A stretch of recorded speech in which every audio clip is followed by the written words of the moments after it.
আসসালামু আলাইকুম। সবাই কেমন আছেন? আশা করি সবাই ভালো আছেন। আজকের ভিডিওতে থাকছে সবকিছু আজকের ভিডিওতে কিছু গুরুত্বপূর্ণ বিষয় নিয়ে আলোচনা করব। সেটা হচ্ছে নাস্তিক কত প্রকার ও কি কি, এবং নাস্তিক কেমন হয়। সে হচ্ছে আসাদুজ্জামান নূর। তার সম্প্রতি একটি ভিডিও দেখে আমার গায়ের পুরো লোম খাড়া হয়ে উঠেছে। সে ভিডিও নিয়ে কথা বলবো আজকে। তার এই মূল ভিডিওতে বলেছে, আমি যে কোনো বই কিনে পুরাতে এবং ছিঁড়তে পারি, তার মনে রাখা উচিত কোন ধর্মের বই তার পুরানো বা ছেঁড়া এটা উচিত না। একদম সঠিক কথা। ডক্টর মোহাম্মদ জাফর ইকবালের বই পড়াবে, তখন আমি এরকম কোরআনের অসংখ্য পৃষ্ঠা পুড়িয়ে তাদের সাথে একাত্মতা।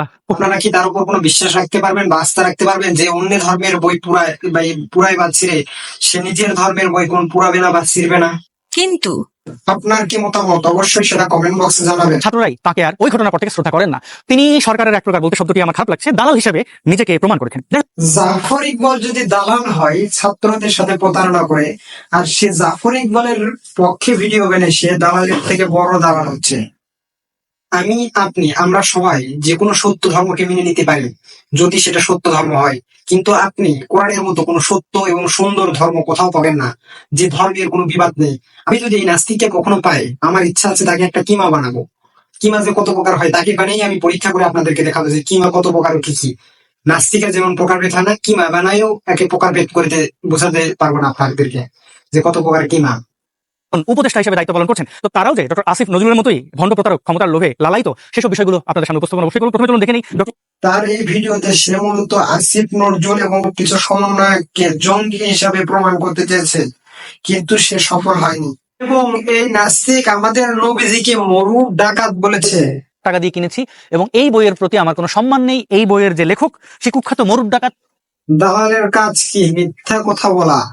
সো এরকম দালাল থেকে সবাই দূরে থাকবেন। সো আজকের ভিডিও এখানেই শেষ। এই নাস্তিক যদি কোনো পরের কোনো ভিডিও আসে অবশ্যই আপনাদেরকে জানাবো যে নাস্তিক কি বললো এবং কি কি করলো। আমার মনে হয় না এরকম কোন আমি নাস্তিক দেখেছি। এই সর্বপ্রথম এই নাস্তিককে দেখলাম যে অন্য ধর্মের বই নিয়ে ছিঁড়ে। আমিও চাইলে তো পারি যে অন্য কোনো ধর্মের বই এনে ছিঁড়ে। আমার কি টাকা কম আছে? আশা করলে আমিও পারবো, কিন্তু আমরা কখনোই এ কাজ করবো না। সব ধর্মে একটি যার যার কাছে যে ধর্ম পালন করে সবার কাছেই সেরা। আমিও চাই না যে কোনো ধর্মকে ছোট করতে। আমি চাই সব ধর্মের সত্য পড়া এবং জানা, সবাই জানতে পারবে যে ধর্ম। কিন্তু আপনি হিন্দু ধর্মে বেশিরভাগই আমি জানি যে তাদেরকে বই পড়ানো হয় না, তারা তাদের বাধ্যতাকেই অনুসরণ করে আসে। সো এটা নিয়ে আর বেশি কথা বলতে চাচ্ছি না।